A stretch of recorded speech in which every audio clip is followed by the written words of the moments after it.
Namaskar to all of you. This is Mayank and I welcome you all in my direct and indirect speech understanding session.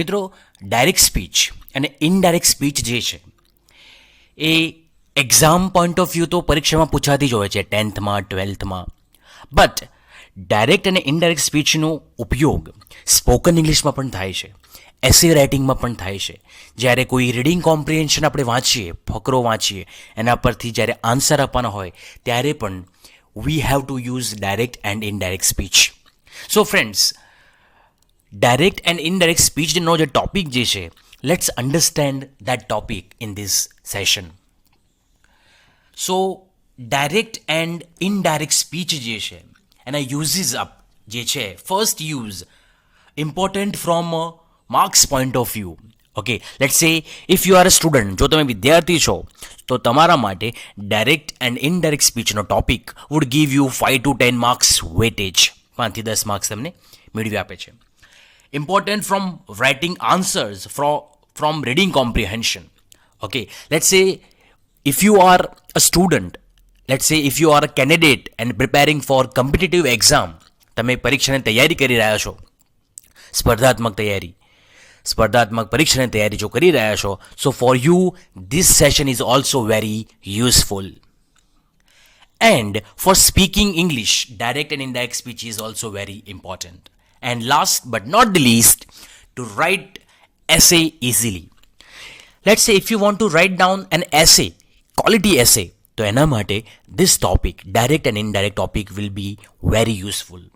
So let's understand step by step that what is direct and indirect speech અને let's have સમજણ of direct and indirect speech. First, direct speech. તો direct speech શું છે? પ્રત્યક્ષ વાતચીત. Two or more than two person, બે કે તેથી વધુ વ્યક્તિ are talking or making conversation directly without any mediator, that is direct speech. કોઈ ત્રીજાની દરમિયાનગીરી કે દખલગીરી વગર બે વ્યક્તિઓ કે બે કે તેથી વધારે વ્યક્તિઓ સામસામે વાતચીત કરતા હોય કે ટેલિફોનિક ટોક કરતા હોય એને કહેવાય છે direct speech okay it can be face to face talk, it can be telephonic talk, just like that. Let's say ke Manu says hello to his friend Kanu. So here we have a Manu as a speaker and listener is Kanu. And speech would be direct speech. કારણ કે અહીંયા two character જે છે one person is talking with second person. So that is why it can be face-to-face talk, it can be telephonic talk. એટલા માટે direct speech જે છે એ પ્રત્યક્ષ વાતચીતનો પ્રકાર છે. Now let's take one image that one person is talking with another person, one person is greeting another person. This is example of direct speech. બે કે તેથી વધુ વ્યક્તિઓ કોઈ પણ મધ્યસ્થી વિના સીધી વાતચીત કરી રહ્યા હોય જેને ડાયરેક્ટ સ્પીચ કહેવામાં આવે છે. So now let's take one example. Jay, hello dear friend. Veeru, I am fine. You are my how are you my friend? Okay, તો here we have two character Jay and Veeru. Hello dear friend and Veeru says I am fine and you my friend, અને તું મારા મિત્ર.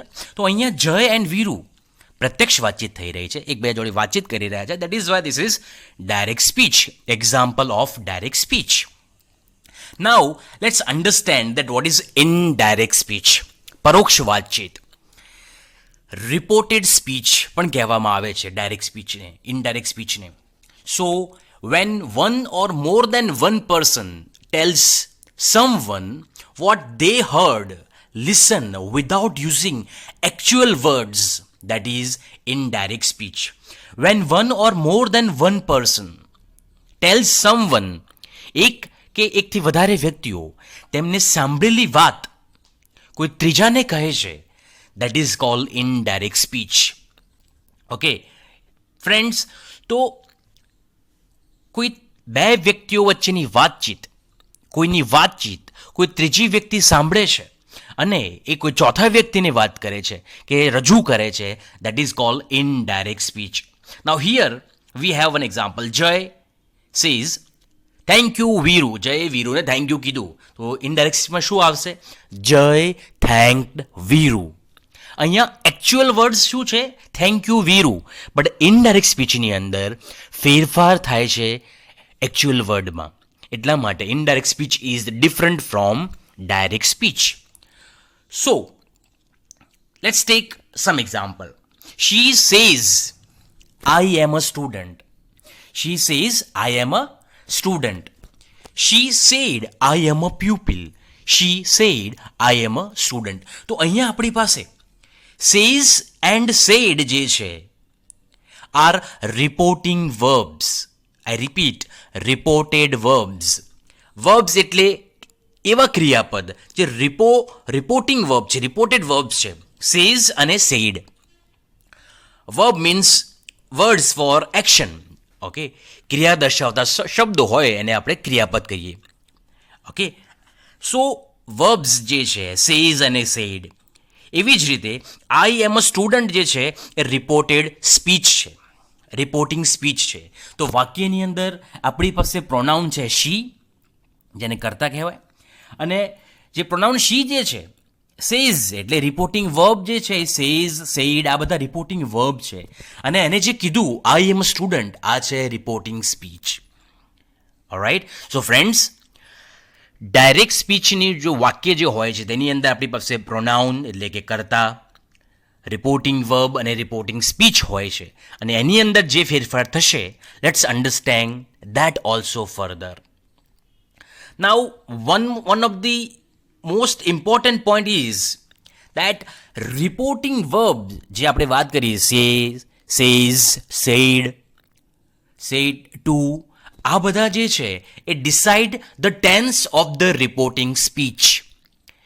ડાયરેક્ટમાંથી indirect સ્પીચમાં રૂપાંતર કરતી વખતે reporting verb જે છે એ નક્કી કરે છે કે કયા ફેરફાર વાક્યમાં થશે. નાઉ લેટ્સ અન્ડરસ્ટેન્ડ ચેન્જીસ. પહેલું કે રિપોર્ટિંગ વર્બ જે હોય છે, જો એ વર્તમાન કાળનું હોય કે ભવિષ્યકાળનું હોય, પ્રેઝન્ટ ટેન્સનું હોય કે ફ્યુચર ટેન્સનું હોય, સે, સેઝ, વિલ સે, તો વાક્યના કાળની અંદર કોઈ ફેરફાર થતો નથી. There is no change at all. Change in pronouns, હા, પ્રોનાઉન્સની અંદર ચેન્જ થાય છે. He, she, it, you, we, they. આ જે પ્રોનાઉન જે છે એ પ્રોનાઉન્સની અંદર ચેન્જીસ થાય છે. શબ્દો જે ટાઈમ અને પ્લેસ દર્શાવે છે એની અંદર પણ ફેરફાર થતા નથી. ટુડેનું દેટ ડે થતું નથી. ઓકે, ટુમોરોનું ધ નેક્સ્ટ ડે નથી થતું. હિયરનું ધેર નથી થતું. તો રિપોર્ટિંગ વર્બ સે, સેઝ, વિલ સે હોય તો ટેન્સમાં કોઈ ફેરફાર થતો નથી. શબ્દો જે ટાઈમ અને પ્લેસ દર્શાવે છે એમાં કોઈ ફેરફાર નથી થતો. ફેરફાર થાય છે માત્ર ને માત્ર પ્રોનાઉન્સમાં. ઓકે, સે, સેઝ, વિલ સે એન્ડ વિલ સેઝ. આ જે રિપોર્ટિંગ વર્બ્સ જો ઇનડાયરેક્ટ સ્પીચમાં ફેરવતી વખતે આપણે ટેન્સમાં કોઈ ફેરફાર કરવાનો નથી. So that is also very important. But let's સે ભૂતકાળનું રિપોર્ટિંગ વર્બ હોય સેડ, તો 3 ફેરફાર થશે. પછી એ ટેન્સીસના હોય, પ્રોનાઉન્સના હોય કે શબ્દો related to time and place હોય. ઇન શોર્ટ, જે ફેરફાર ઇનડાયરેક્ટ સ્પીચમાં કરવાના છે, તો સેડ પાસ્ટ ટેન્સનું રિપોર્ટિંગ વર્બ હોય, so we can do all those changes. બધા જ ફેરફાર આપણે વાક્યમાં કરવાના રહેશે. Now let's take some example. First change is in tense. That is simple present. Simple present tense, we know that is વર્તમાન કાળ, right?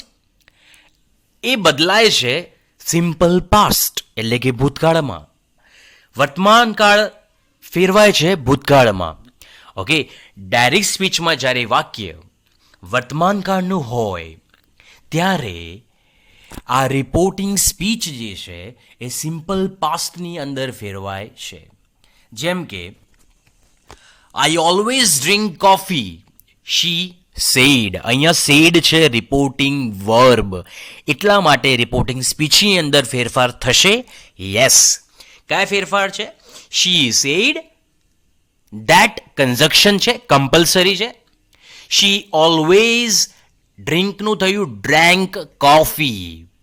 આઈ રિપીટ ફ્રેન્ડ્સ, વર્તમાન કાળની રિપોર્ટિંગ સ્પીચ વાક્ય ભૂતકાળમાં ફેરવાય છે, એટલે વર્તમાન કાળ સૂચક શબ્દ ક્રિયાપદ જે છે ડ્રિંક એનું થાય છે ડ્રેન્ક, અને આઈ જે છે એ શી તેણીની બોલી છે, એટલે આઈ પ્રનાઉન ફેરફાર થશે આઈ માટે she. Okay, she said that conjunction છે, she always drank coffee.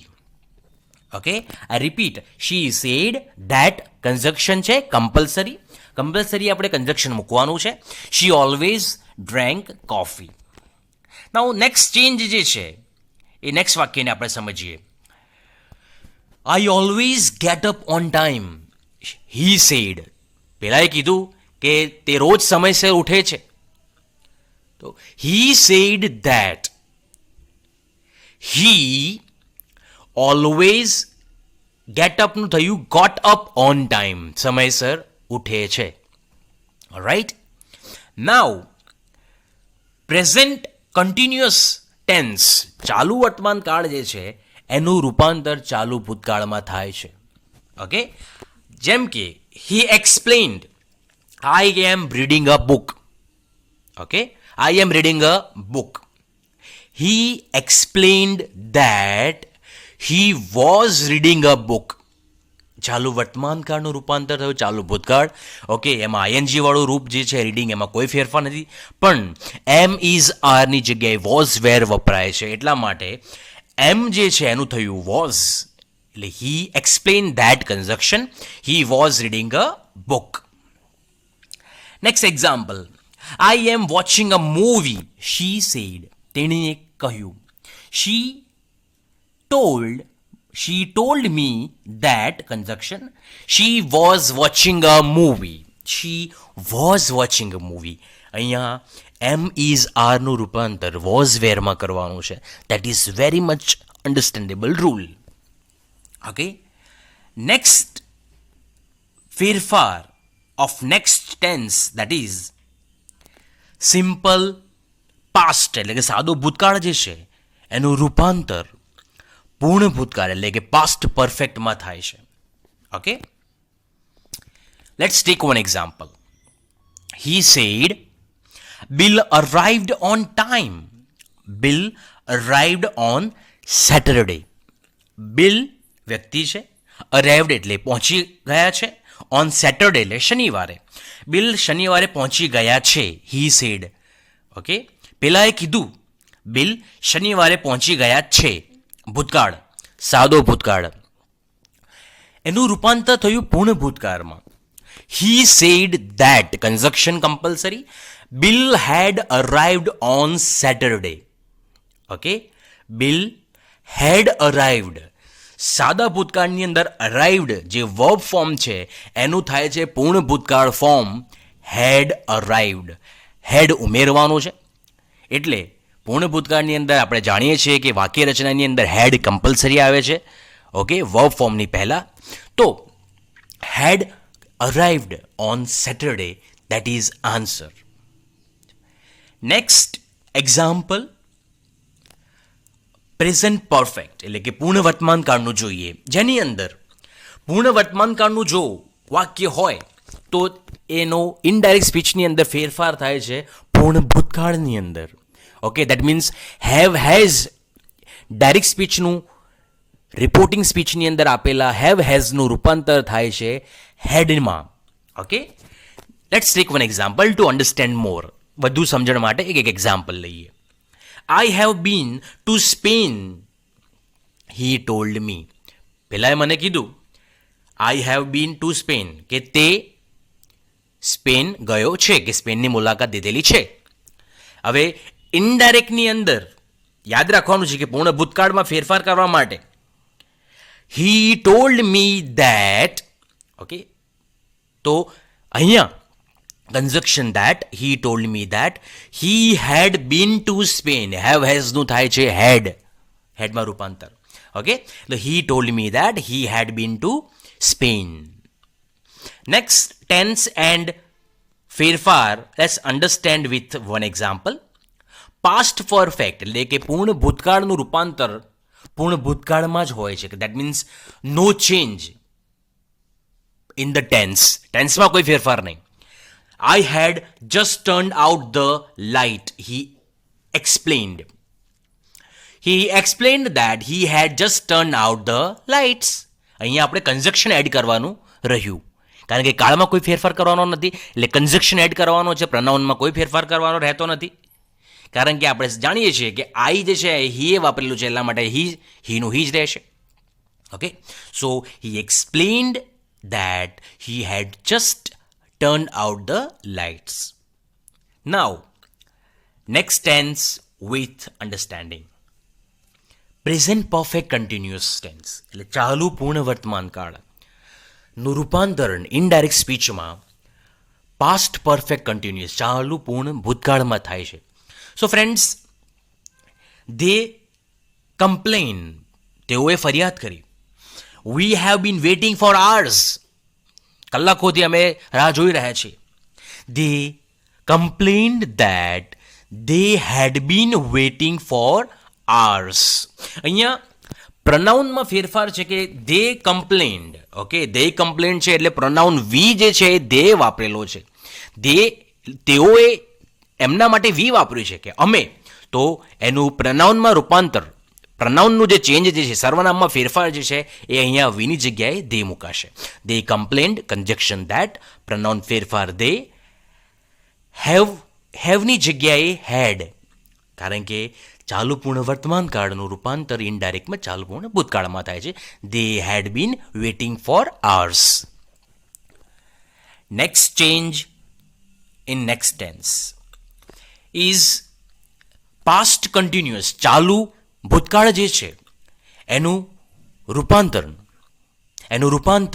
Indirect સ્પીચની અંદર પૂર્ણ ભૂતકાળ એટલે કે પાસ્ટ પરફેક્ટ કન્ટિન્યુઅસમાં થાય છે. ચાલુ ભૂતકાળનું રૂપાંતર પૂર્ણ ભૂતકાળમાં થાય છે. Let's take one example to understand this. We were living in Paris. અમે પેરિસમાં રહેતા હતા. દે ટોલ્ડ મી, તેઓએ મને કહ્યું. Okay, they told me that, conjunction compulsory ફરજિયાત રીતે, ઇનોટેડ કોમા નીકળીને ધેટ કન્જક્શન ફરજિયાત મુકાય છે દરેક વાક્યની અંદર. અહીંયા વીને બદલે આવશે they had been living in Paris. They had been living in Paris. તો ચાલુ ભૂતકાળનું પૂર્ણ ભૂતકાળની અંદર રૂપાંતર થશે. Now, let's take one more example. Future ટેન્સનું જે વાક્ય જે છે, ભવિષ્યકાળનું વાક્ય, I will be in Geneva on Monday, he said. તો અહીંયા he said that કન્જક્શન મૂક્યા પછી વિલનું થશે would. He would be in Geneva on Monday. Okay, તો શેલ અને વિલ જે સહાયકારક ક્રિયાપદ ભવિષ્યકાળના હોય છે, તો શેલનું શુડ અને વિલનું વુડ થાય છે. Okay, and future continuous tense જે છે એનું પણ કન્ડિશનલ ચેન્જ જે છે આપણે જોઈએ with one more example. She said she will be using the car next Friday. આવતા શુક્રવારે તે ગાડીનો ઉપયોગ કરશે. She said that she would be using the car next Friday. વિલનું થયું વુડ. ઓકે, તો ભવિષ્યકાળની અંદરના જે સહાયકારક ક્રિયાપદ છે શેલનું શુડ, વિલનું વુડ આપણે કરીશું. So friends, this was understanding of direct and indirect speech from my side. I hope that this understanding would be important for you. If you like the video, જો તમને video પસંદ આવ્યો હોય, so you watch the video first, then you share the same video with your friends and give like, and also don't forget to subscribe my channel if you have not subscribed. Thank you very much for giving your time. Thanks a lot.